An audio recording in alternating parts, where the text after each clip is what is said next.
evening everyone. Today we will start the model question paper for subject Kannada. Let's start our class. Okay? Yes. Okay. First question. Ravindranath Tagore ಅವರ ನಾಟಕವನ್ನು ಪಂಜರ ಶಾಲೆಯಿಂದ ಕನ್ನಡಕ್ಕೆ ಅನುವಾದಿಸಿದವರು ಯಾರು ಅಂತ ಕೇಳಿದ್ರಲ್ಲ. Option A Shivaram Karanth, option B V V Karanth, option C Kuvempu, option D G S Shivarudrappa. So Rabindranath Tagore ಅವರ ನಾಟಕವನ್ನು ಏನಂತ ಅನುವಾದಿಸಿದ ಕನ್ನಡಕ್ಕೆ ಪಂಜರ ಶಾಲಾ ಅಂತ ಹೇಳಿ ಅನುವಾದಿಸಿದರು. ಹೌದಾ? ಯಾಕಪ್ಪ ಅಂದ್ರೆ ಇದೊಂದು ಸಣ್ಣ ಕಥೆ ಇದೆ, ಹೇಳ್ತೀನಿ ನೋಡ್ರಿ. ಒಂದೂರಲ್ಲಿ ಒಬ್ಬ ರಾಜ ಇರ್ತಾನೆ. ಯಾರಿರ್ತಾರೆ?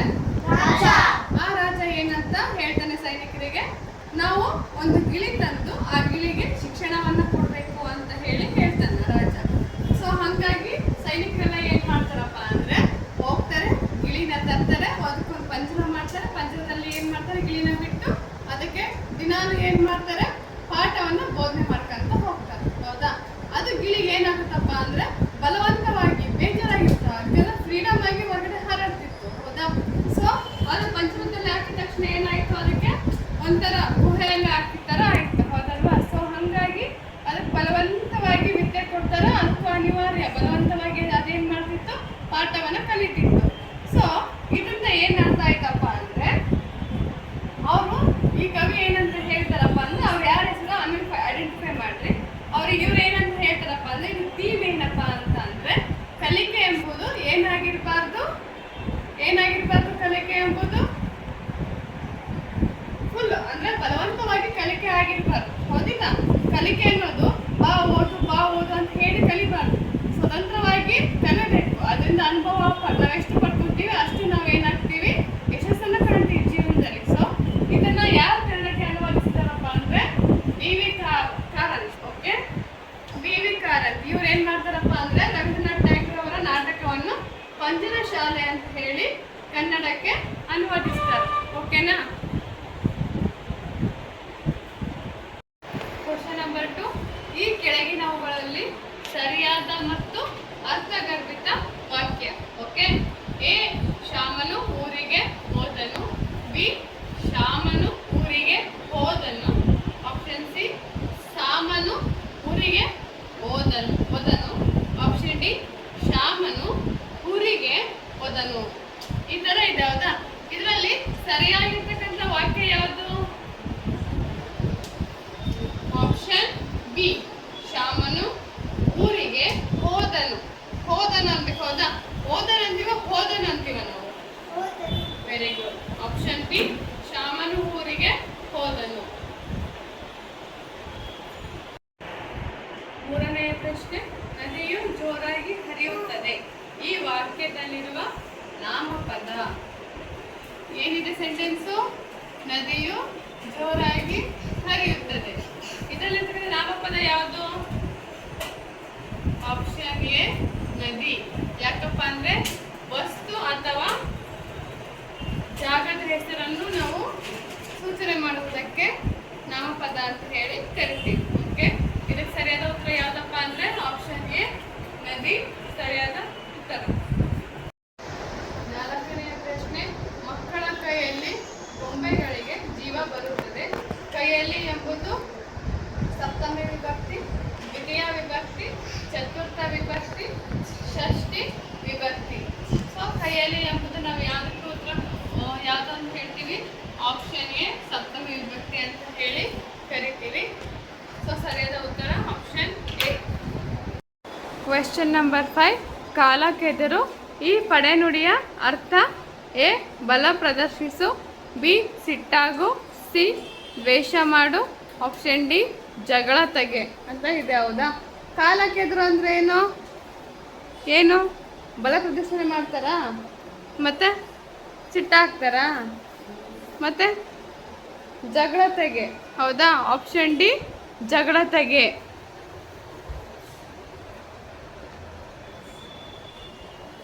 ಆಪ್ಷನ್ ಡಿ ಸರಿಯಾದ ಉತ್ತರ. ಆರನೆಯ ಪ್ರಶ್ನೆ. ಮಕ್ಕಳು ಊಟವನ್ನು ಮಾಡಿದರು. ಊಟ ಎನ್ನುವ ಪದವು ಡ್ಯಾಶ್ ಆಗಿದೆ. ಅಂದ್ರೆ ಊಟ ಅಂದ್ರೆ ಏನಾಗೈತಿ ಇಲ್ಲಿ? ಈ ಪದ ಕ್ರಿಯಾಪದ ಆಗೈತಾ? ವಿಭಕ್ತಿ ಪ್ರತ್ಯಯ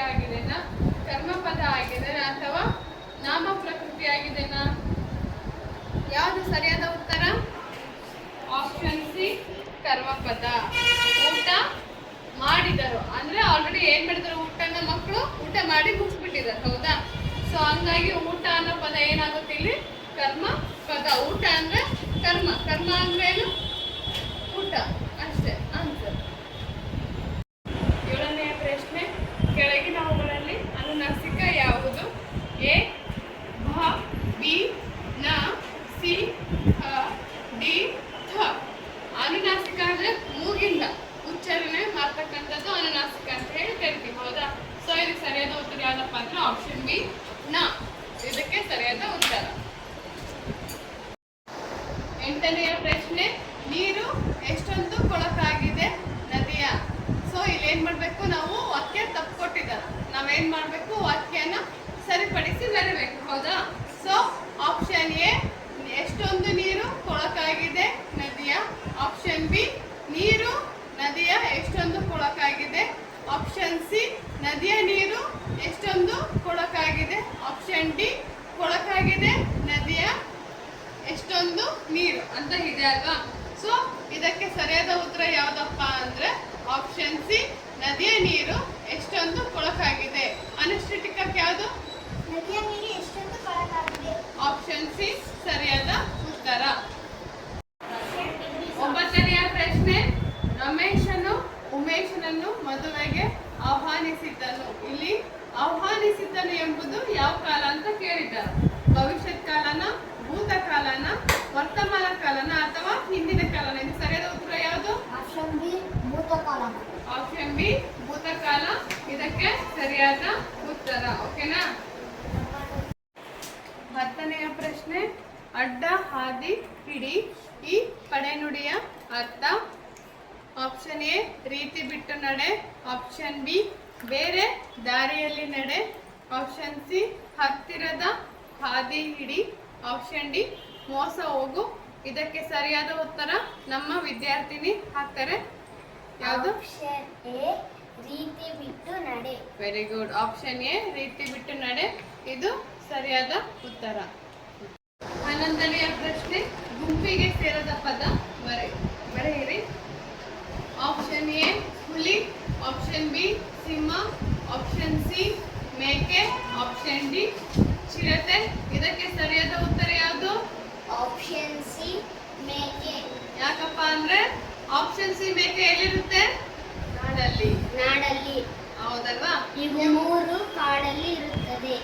ಹಂಗಾಗಿ ಆಪ್ಷನ್ ಸಿ ಮೇಕೆ ಇದಕ್ಕೆ ಸರಿಯಾದ ಉತ್ತರ. ಪ್ರಶ್ನೆ 12, ಹೆಸರು ಇದರ ಸಮಾನಾರ್ಥಕ ಪದ? ಆಪ್ಷನ್ ಎ ಉಸಿರು. ಆಪ್ಷನ್ ಬಿ ನಾಮ. ಆಪ್ಷನ್ ಸಿ ಮೊಸರು. ಆಪ್ಷನ್ ಡಿ ಹಸಿರು. ಹೆಸರು ಅಂದ್ರೆ ಇದಕ್ಕೆ ಸಮಾನಾರ್ಥಕ ಪದ ಯಾವ್ದು ಬರ್ತಪ್ಪ ಅಂದ್ರೆ ನಾಮ ಅಂತ ಹೇಳ್ಬೋದು. ಹಂಗೆ ಸರಿಯಾದ ಉತ್ತರ ಯಾವ್ದಪ್ಪ ಅಂದ್ರೆ ಆಪ್ಷನ್ ಬಿ ನಾಮ ಇದಕ್ಕೆ ಸರಿಯಾದ ಉತ್ತರ. 13ನೇ ಪ್ರಶ್ನೆ, ದೂರದ ಬೆಟ್ಟ ಕಣ್ಣಿಗೆ ಡ್ಯಾಶ್. ಇದು ಕನ್ನಡದ ಗಾದೆ ಮಾತು ಗೊತ್ತಲ್ಲ? ಆಪ್ಷನ್ ಎ ತೆಳ್ಳಗೆ. ಆಪ್ಷನ್ ಬಿ ಕರ್ರಗೆ. ಆಪ್ಷನ್ ಸಿ ನುಣ್ಣಗೆ. ಆಪ್ಷನ್ ಡಿ ಬೆಳ್ಳಗೆ. ಇದಕ್ಕೆ ಸರಿಯಾದ ಉತ್ತರ ಯಾವುದು? ದೂರದ ಬೆಟ್ಟ ಕಣ್ಣಿಗೆ. ಹೇಳ್ರಿ ಯಾವುದು ಸರಿಯಾದ ಉತ್ತರ ಯಾವುದು? Very good. ದೂರದ ಬೆಟ್ಟ ಕಣ್ಣಿಗೆ ನುಣ್ಣಗೆ ಇದು ಸರಿಯಾದ ಗಾದೆ ಮಾತಿನ ವಾಕ್ಯ. ಓಕೆನಾ?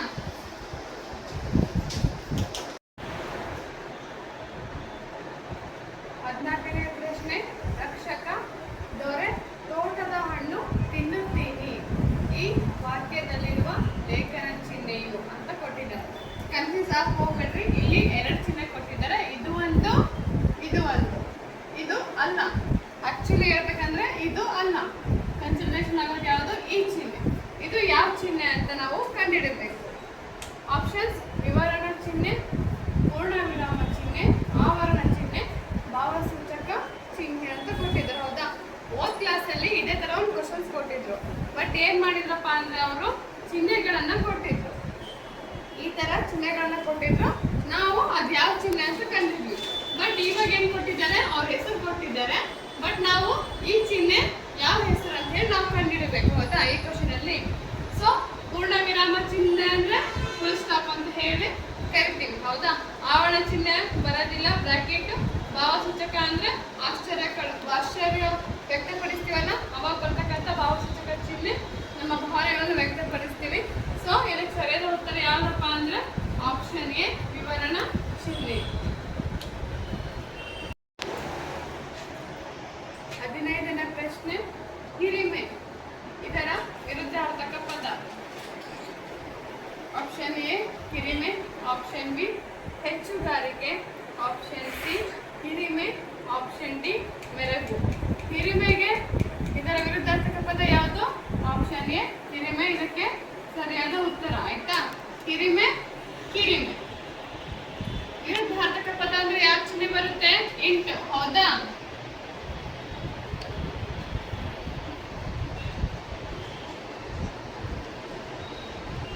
ಬಂತಾ?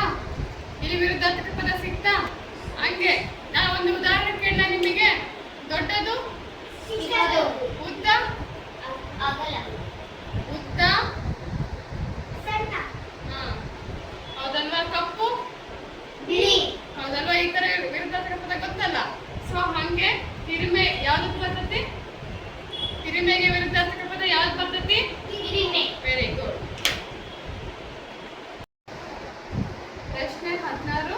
ಢಣ ಢಣ ಎಂಬ ಅನುಕರಣಾವ್ಯಯ ನುಡಿಯು ಈ ಕೆಳಗಿನ ಯಾವ ಕ್ರಿಯೆಯನ್ನು ಸೂಚಿಸುತ್ತದೆ ಅಂತ ಹೇಳಿಕೊಟ್ಟಿದ್ದಾರೆ. ಢಣ ಢಣ ಅಂದ್ರೆ ಗೊತ್ತು.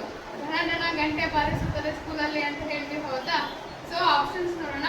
ಆಪ್ಷನ್ ಎ ಹೊಡೆ, ಆಪ್ಷನ್ ಬಿ ನಡುಗು, ಆಪ್ಷನ್ ಸಿ ತಿರುಗು, ಆಪ್ಷನ್ ಡಿ ಗಂಟೆ ಬಾರಿಸು. ಇದಕ್ಕೆ ಸರಿಯಾದ ಉತ್ತರ ಯಾವುದು?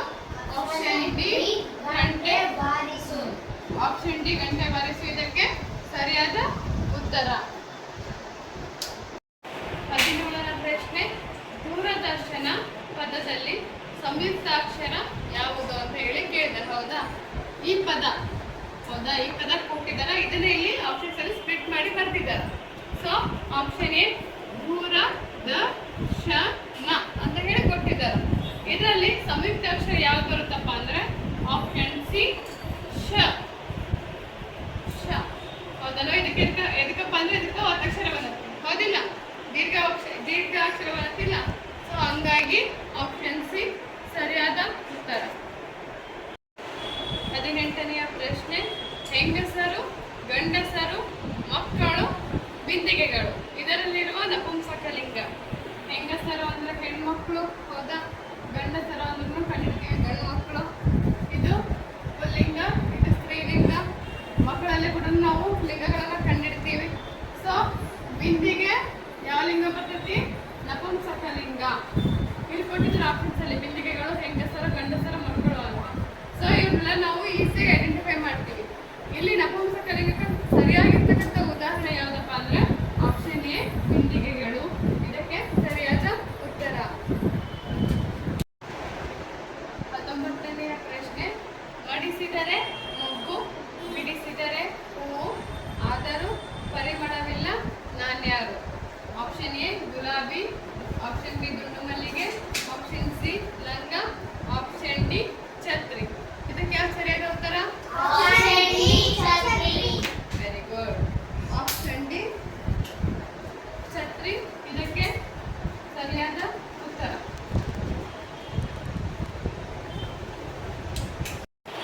20ನೆಯ ಪ್ರಶ್ನೆ.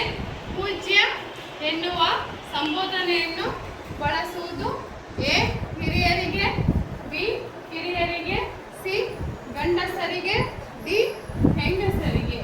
ಸೊ ಈ ಮೂರು ಬರೋದಿಲ್ಲ. ಯಾಕಪ್ಪ ಅಂದ್ರೆ ಪೂಜ್ಯ ಗುರುಗಳು ಅಂದ್ರೆ ನಾವು ಹಿರಿಯರು, ಹೌದಾ? ದೊಡ್ಡವರಿಗೆ ಹೇಳ್ತೀವಿ. ಸೊ ಹಂಗಾಗಿ ಇಲ್ಲಿ ಆಪ್ಷನ್ ಎ ಹಿರಿಯರಿಗೆ ಸರಿಯಾದ ಉತ್ತರ. ಆಯ್ತಾ? ಅರ್ಥ ಆಯ್ತಾ?